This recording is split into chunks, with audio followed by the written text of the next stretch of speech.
आज खबरों की शुरुआत करेंगे मोहब्बत की दुकान से, जहां चल तो रही है मोहब्बत की दुकान वाली सरकार, लेकिन हिंदुवादी संगठन के सामने वो घुटने टेक कर बैठी थी। अब अदालत से ऐसी फटकार पड़ी है कि आए बाएं साएं हो गया है। खबर सिर्फ उसी मस्जिद की नहीं होगी, आपको दिखाऊंगा वक्फ प्रॉपर्टीज जिनके रजिस्ट्रेशन के लिए बड़ी बड़ी बातें की गई, लेकिन जिस पोर्टल के जरिए इसको रजिस्टर्ड किया जाना है संपत्तियों को, वही 6 दिन से, जी हां 6 दिन से काम नहीं कर रही है। तो क्या कोई और खेला करने की कोशिश की जा रही है? इस पर कोई चिंता जताएगा? हमें तो संचार साथी ऐप डाउनलोड करवाना है, बस उसी पर टिकी है सरकार। क्या और तो दिखाऊंगा आपको कि कैसे अब डराया जा रहा है फिर से। अब तो उत्तर प्रदेश में चुनाव होगा ना, तो डराया जा रहा है मुसलमान आ जाएंगे आपके मंदिर पर, आपके घरों पर कब्जा करके वहां मस्जिद बना देंगे। कौन कर रहा है देखिए, नाम भी देखिएगा और पहचान भी देखिएगा। दिखाऊंगा जहां महंगाई बढ़ने का इल्जाम मियाओं पर लगता है, जहां मदरसे में पढ़ने से मियां बन जाते हैं, मियां मियां मियां मियां करते रहते हैं। उसी प्रदेश के अंदर 7 हिंदुओं की जान बचाने वाला मस्जिद का एक इमाम है। इमाम चर्चा कर पाएंगे उस प्रदेश के मुख्यमंत्री? पीठ थपथपाएंगे? नहीं। तो वहीं दिखाऊंगा कि बहुत बड़ी बड़ी महिलाओं के सम्मान में बीजेपी मैदान में, लेकिन जब एक गैर बीजेपी शासित राज्य में एंटी रेप बिल लाया जाता है तो गवर्नर साहब, जी हां गवर्नर साहब, उस बिल को लौटाल देते हैं। किसके कहने पर? क्या वो भी देखिएगा। और दिखाऊंगा एक और अप्रिय घटना घटते घटते बची है, हालत खराब है। एक और पीएलओ ने जहर खा लिया। तो वहीं और अलग अलग जगह से खबरें निकली हैं, कैसे एसआईआर फॉर्म में धांधली हो रही है, वो भी देखिए। नमस्कार, मैं हूं प्राज्वल गौतम और आप देख रहे हैं the live TV. The live TV, सच सबसे आगे। सबसे पहले खबर मोहब्बत की दुकान से। हिमाचल प्रदेश संजौली मस्जिद सबको पता है। हिमाचल प्रदेश शिमला की संजौली मस्जिद पर हाईकोर्ट ने स्टे किया है, स्टे दे दिया है, वरना पूरी की पूरी मस्जिद गिरवाने पर हिंदुवादी संगठन बैठा भी था और सरकार कह रही थी आप बताओ और क्या क्या करना है, अभी तो पानी बिजली काटा है और कुछ है। और उन्होंने कहा मस्जिद में नमाज जैसा आप चाहो। वही स्थिति में लाकर खड़ा कर दिया। देखिए 3 मई 2025 को नगर निगम ने पूरी मस्जिद को अवैध बताते हुए तोड़ने का आदेश दिया था। नगर निगम ने, लोअर कोर्ट ने भी यही आदेश दिया। फिर तो सरकार कह रही है जब लोअर कोर्ट ने कहा तो हम कौन होते हैं, हम तो अदालत का पालन करते हैं ना, आदेश का। ओके, इसके खिलाफ मस्जिद कमेटी हाईकोर्ट गई थी। हाईकोर्ट ने कहा ग्राउंड और फर्स्ट फ्लोर ऐसे ही बना रहेगा, जबकि ऊपरी मंजिलें तोड़नी होंगी। उन्होंने ये नहीं कहा नहीं तोड़ दीजिए, लेकिन ऊपर की ये फर्स्ट और ग्राउंड फ्लोर जो है वो वैसे का वैसा ही रहेगा, कोई हाथ भी ना लगाए। ये अदालती आदेश आया है। तो मोहब्बत की दुकान वालों जरा इस पर भी गौर फरमाना। अब आते हैं वक्फ रजिस्ट्रेशन पोर्टल, जहां से वक्फ संपत्तियों का रजिस्ट्रेशन होता है। नाम रखा था उम्मीद। इनके पास काम ही कुछ नहीं है, बस यही काम करते हैं। UMEED, यू का मतलब ये, एम का मतलब ये, उम्मीद। लेकिन उम्मीद कितना बेउम्मीद निकली जरा देखिए। उम्मीद पर नहीं उतरी खरी। वेबसाइट धीमी होने के चलते नहीं भर पा रहे फॉर्म। अखिलेश यादव का वक्फ रजिस्ट्रेशन के लिए बने उम्मीद पोर्टल के न चल पाने से ऑनलाइन काम नहीं हो पा रहा है। आगे डेट भी नहीं बढ़ रही है, तो ऐसे में यह आशंका तो जन्म लेगी ही कि इसके पीछे किसी का गलत मंसूबा काम कर रहा है। मतलब आप डेट भी नहीं बढ़ाएंगे, पोर्टल भी आपका काम नहीं करेगा, पूरा का पूरा सरकारी अमला टूट पड़ेगा कि संचार साथी संचार साथी संचार साथी। तुम एक पोर्टल तुम पर चलता नहीं है, सरकारी पोर्टल चलता नहीं है, तुम्हें तमाम तरह के ऐप डाउनलोड करवाने जबरदस्ती है। आगे देखिए, इसको लेकर मौलाना कल्बे जव्वाद ने कहा शिया धर्मगुरु में 140 करोड़ आबादी वाला एसआईआर पोर्टल चल रहा है, तो वक्फ संपत्तियों के लिए बनाया गया उम्मीद पोर्टल 6 दिनों से क्यू डाउन है। यह स्थिति जानबूझकर बनाई गई है ताकि वक्फ प्रॉपर्टीज का रजिस्ट्रेशन समय पर ना हो सके, ये वो आरोप लगा रहा है। ऐसा ही कुछ अरशद मदनी ने भी आरोप लगाया है। देखिए क्या है, जैसा कि सबके ज्ञान में है कि जमीयत उलेमा हिंद और दूसरे लोगों की सभी कोशिशों के बावजूद सुप्रीम कोर्ट ने उम्मीद पोर्टल पर वक्फ संपत्तियों के रजिस्ट्रेशन की तारीख 5 दिसंबर 2025 से आगे बढ़ाने से साफ मना कर दिया है। इन हालात में अगर वक्फ रजिस्ट्रेशन निर्धारित दिनांक तक पोर्टल पर अपलोड नहीं हो सका तो फिर इसके लिए वक्फ ट्रिब्यूनल से संपर्क करना पड़ेगा, जो एक मुश्किल प्रक्रिया होगी। इस संबंध में कुछ निवेदन किए जाते हैं, निवेदन वगैरह इन्होंने किए हैं।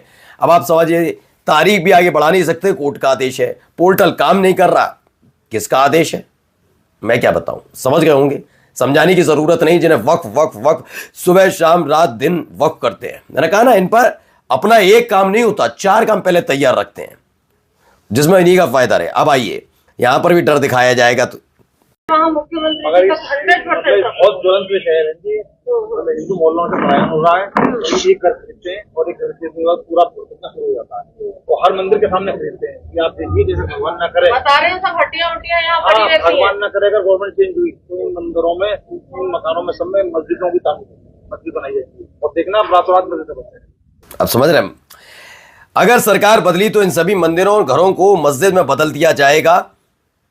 मंदिर में 2017 से पहले शायद नोएडा, ग्रेटर नोएडा, गाजियाबाद, आगरा, अलीगढ़, मुरादाबाद, पीलीभीत, बरेली, लखनऊ, प्रयागराज, वाराणसी, गोरखपुर, बलिया, सब देवरिया, सारे के सारे सब जगह मस्जिद थी, सारी मस्जिदें थी, है ना।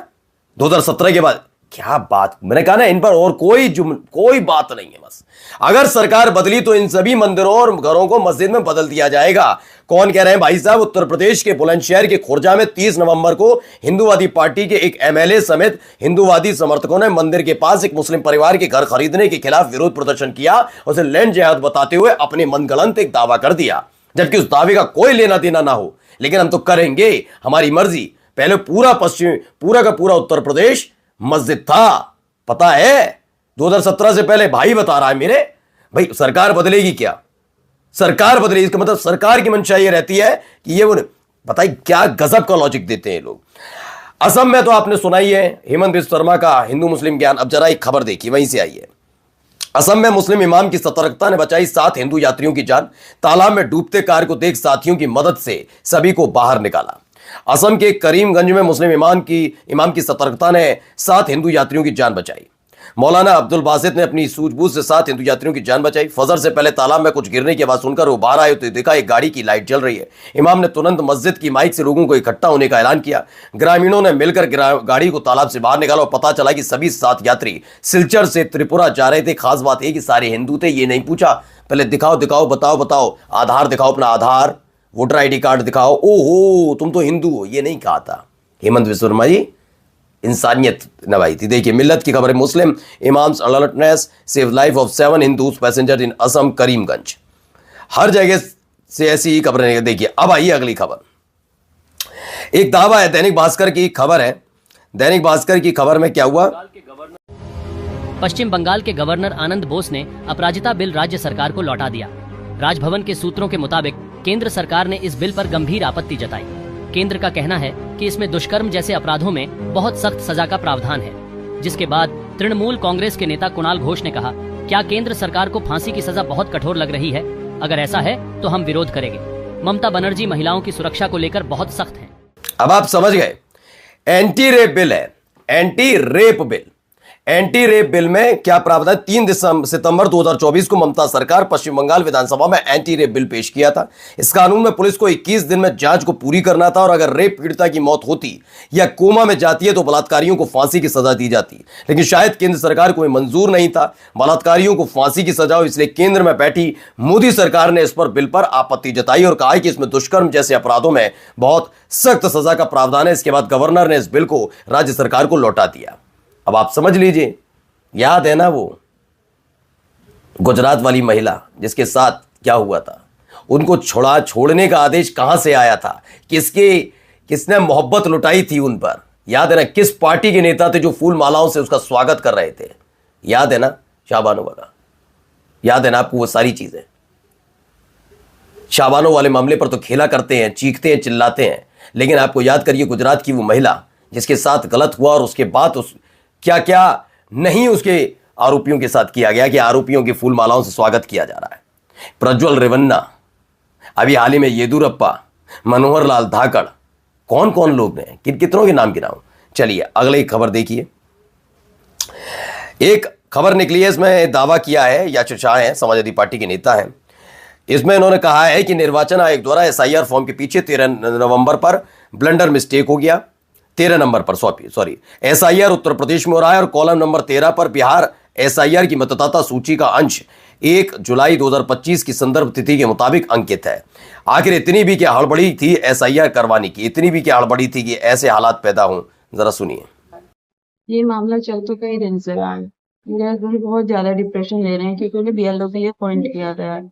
कोई ट्रेनिंग नहीं दी गई है, उन्होंने बताया कुछ नहीं सिखाया गया, सिर्फ बार बार ये बोला जाता है कि फॉर्म्स इकट्ठे करो, फॉर्म्स इकट्ठे करो। 3-3 बार बोल रखा है कि 3-3 बार जाओ घर पे, लेकिन उसके बाद वो 6-7 बार जा चुके हैं सभी के घर पे। कोई मिलता नहीं है, कोई फॉर्म देता नहीं है, कोई फिल नहीं करता है। तो मेरठ सिंचाई विभाग में बाबू बीएलओ मोहित ने जहर खा लिया। मोहित पर बिना ट्रेनिंग काम का प्रेशर था। घरों के चक्कर काटने के बावजूद वोटर फॉर्म देने के लिए तैयार नहीं। सुपरवाइजर उन्हें बार बार निलंबित करने की धमकी दे रहा था। मोहित की हालत गंभीर है। पत्नी बता रही है उनकी क्या क्या हुआ है। आइए, सुप्रिया श्रीनेत ने भी लिखा, यह यूपी में संभल के बीएलओ अरविंद कुमार है। आज इनकी हार्ट अटैक से मौत हो गई। इनके भाई का कहना है कि एसआईआर के काम को लेकर इतना दबाव बनाया गया कि बहुत तनाव में थे। किसी व्यक्ति के सपना पूरा करने के लिए कितनों की कुर्बानियां, और इससे लोकतंत्र मजबूत होगा, ये दावा कर पाएंगे? ज्ञानेश कुमार पूरे दावे के साथ बताना, क्योंकि इतनी कुर्बानियां हैं।